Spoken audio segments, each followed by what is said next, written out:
Base nga sa ating latest satellite animation ay nandito pa rin nga yung binabantayan nating low pressure area sa labas ng ating Philippine Area of Responsibility.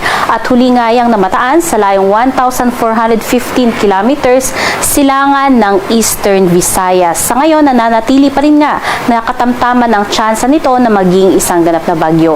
Although sa ngayon, hindi natin nakikita na papasok ito sa loob ng ating Philippine Area of Responsibility at sa mga susunod na araw ay patuloy nga itong kikilos pa northeastward papalayo ng ating bansa.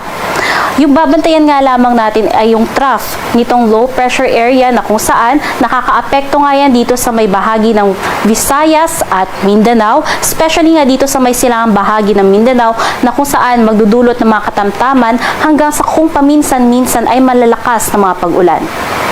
Samantalang northeast monsoon naman ang siyang umiiral dito sa buong Luzon at nagdudulot yan ng makulimlim na kalangitan at mahihinang mga pag-ulan, especially sa may silangang bahagi ng northern Luzon.